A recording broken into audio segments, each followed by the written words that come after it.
Team USA is not worried about the marketing. That is not Team USA's mission right now. Team USA is trying to get a gold medal. The WNBA, established in 1997, has yet to turn a profit. In fact, in 2018 NBA, Commissioner Adam Silver publicly revealed that the league has been losing an average of $10 million annually since its inception. Even in 2024, despite record-breaking attendance, the league is projected to lose $50 million. You know, I've always been curious about how and why the WNBA is losing so much money. I mean, with the average NBA player earning around $12 million annually, how is the W bleeding tens of millions each year? Sure, they can't dunk. Sometimes it seems like they barely resemble basketball players. And yes, they miss shots that even a 12-year-old could make. All jokes aside, I'll admit there are some incredibly talented players in the WNBA. So as someone who runs a YouTube business where profit and revenue are key priorities, a question of why the WNBA struggles to turn a profit has always puzzled me. No matter how much I thought about it, the answer remained elusive, a mystery. I just couldn't music crack. That is until the 202-24 Paris Olympics came along. What I'm trying to figure out is, why is it the U.S. women's national team and the U.S. women's commission that puts together this team? Why is it their responsibility to worry about ratings? What unfolded leading up to and during the 2024 Olympics revealed exactly why the WNBA continues to struggle financially. WNBA star Brittany Griner convicted today on drug charges in Russia. A judge sentencing her to 9 years in a penal colony. Ratings to illustrate my point in this video, I'll dive into the full story of the hypocrisy behind the WNBA's decision to snub Caitlin Clark from the 2024 Olympic roster. So if somebody said to you, what is the reason you're not in the WNBA? What would your answer be? You don't pay me enough. You do not pay me enough to warm up this Achilles every other day and hoop and get the beaten out of me on court to then sit.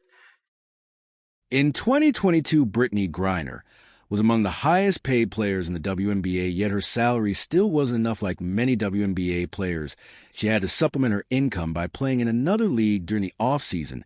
And the league she chose to play in was in Russia, where she was arrested for accidentally bringing her medical cannabis, which is illegal. With the first pick in the 2024 WNBA draft, the Indiana Fever select Caitlin Clark, University of Iowa. Another player, Liz Cam, turned to OnlyFans to supplement her income, stating that the WNBA's pay was simply not enough. Caitlin Clark, all the hype. Now that we got to watch her in person, truthfully, maybe the biggest basketball game here in the summer this year. What did you guys think? Luke, we'll start with you. I loved it. I thought it was so fun. The atmosphere was amazing. These are among the most popular and top-tier players in the WNBA. But can you imagine someone like Charisma Osborne, who in 2024 is earning just $45,000 playing for the Phoenix Mercury, or Maya Caldwell from the Atlanta Dream, who's earning even less? Just imagine how the lower-tier WNBA players feel about their salaries and the extreme measures they got to take to supplement their income. Stories that will never make the headlines because they aren't superstar players. Think about them anyway. I won't dive into that rabbit hole today, but the point is that the WNBA still needs to generate more revenue, and that should be their top priority. Sure, winning the gold in the Olympics is important, but sometimes you can't just focus on the battle. You have to consider the entire war. As Phil Jackson once said, not only is there more to life than basketball, there's a lot more to basketball than in 2024. Out of nowhere, a golden opportunity landed right in the WNBA's lap. Caitlin Clark, a superstar out of Iowa, who led all of NCAA, both women's and men's, in scoring, and made waves worldwide, declared for the WNBA, and was chosen. 17,000 people at the game yesterday, bro. And listen, at 10:30 in the morning. God damn. Matinee, bro. Right away, Caitlin made a massive impact in the WNBA. There are the first points in the WNBA career of Caitlin Clark. Suddenly fans were lining up for games. The atmosphere was electric, and a newfound sense of magic filled the arena.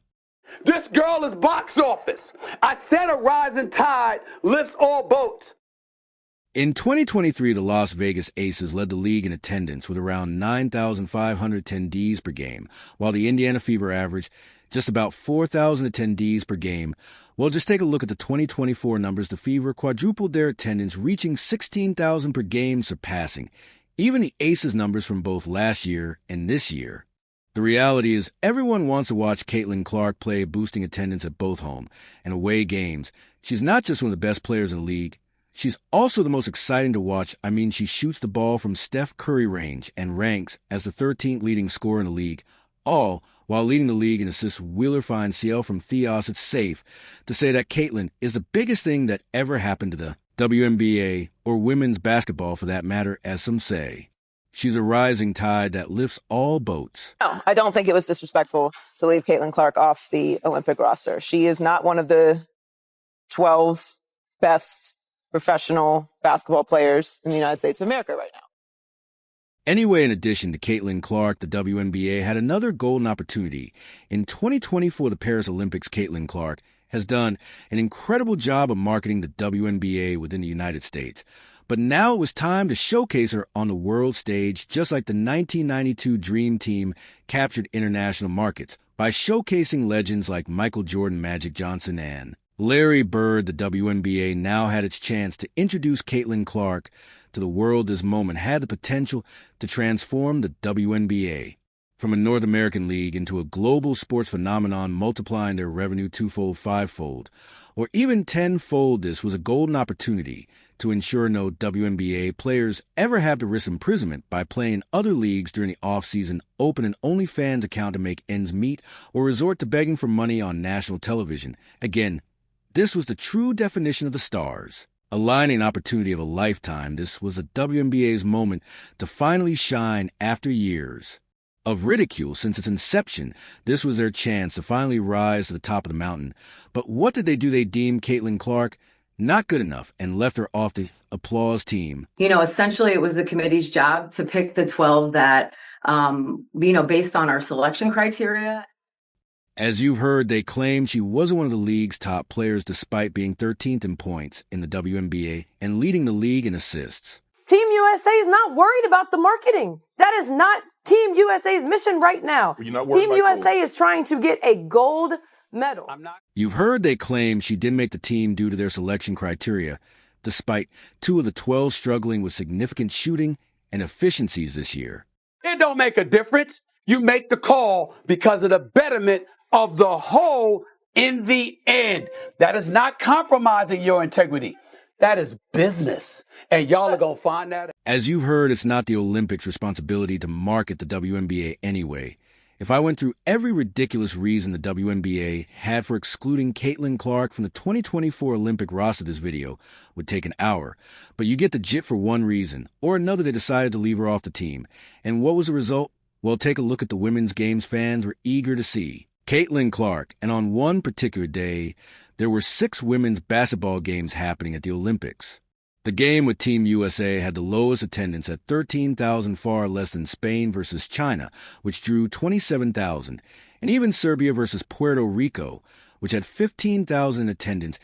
Guys, it was quite an embarrassment, and I'm sure Stephen A. Smith's words hit home when he said, the one thing I can say is it's always a hard team to make no matter what.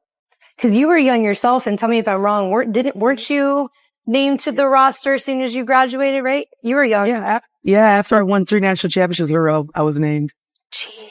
So how did you deal with that? Anyway, here's where things get even crazier. Diana Taurasi, often regarded as the GOAT of the WNBA, spoke out before for the Olympics, saying Caitlin shouldn't be on the team and emphasizing how difficult it is to earn a spot. Yes, the same Diana Taurasi, who just won her 6th gold medal, didn't even play in the gold medal game. Yes, she got a DNP throughout the entire Olympics. DT average just 1 point per game while shooting a mere 16% from the field.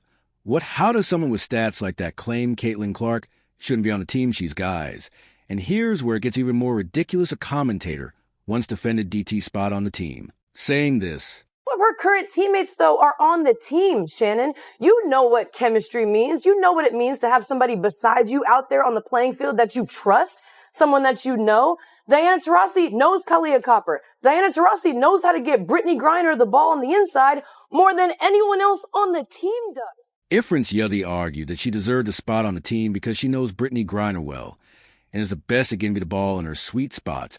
But here's the kicker. Brittany Griner only played 5 minutes in that gold medal game. So what it boils down to is that they believe someone who got a DNP in that gold medal game deserved a spot on the team more because she could better support player who only got 5 minutes in that. Crucial match here is how fans are feeling in the aftermath. I think that they've realized that maybe they should have had Angel Reese and Caitlin Clark on the team. I mean, of course they should. I don't even know what time the game's on. I haven't heard anything about it. There's nobody talk. Like, we went from talking about these two in WNBA season before I went to Italy. I go to Italy. I haven't heard either of their names in weeks. And here's the final kicker before the Paris Olympics. Caitlin had already faced off against Diana Tass' team twice and dominated in both meetings. Then their first game back after the Olympics, Caitlin once again outshined her, dropping 30 points. And dishing out 10 assists, Indiana comes up with a turnover here. Is Clark this time at Smith with foul and then applause. One guy's Caitlin Clark played with a chip on her shoulder in this game and looked determined to prove the Olympic team wrong for leaving her off the roster. She dominated on the court, torching Diana Taurasi. Once again off the screen, finds some space, and delivers as a triple for Caitlin Clark. But anyway, what I'm really getting at is how hypocritical it was for the WNBA to leave Caitlin off the Paris Olympic roster. They've been begging for money since forever, and when the opportunity of a lifetime finally came to change that, they blew it. Caitlin is clearly an exceptional talent who would have outperformed that. At least 3 players on that Olympic roster fans were eager to see her, and her presence could have significantly contributed to solving the WNBA's long-standing problem generating revenue, yet they still chose to exclude her. And this, ladies and gentlemen, is the mindset that has kept them broke for decades. They've let ego's pride overshadow what really matters business. Anyway, Caitlin has been putting Diana Taurasi in her place lately, and it's almost not even funny anymore, but have you seen the day? Angel Reese got a reality check. Clark steps back, fires you. If not, you got to check out this video where Caitlin really showed her who boss. And trust me, when I say by the end of the game, Angel was practically saying, yes, ma'am.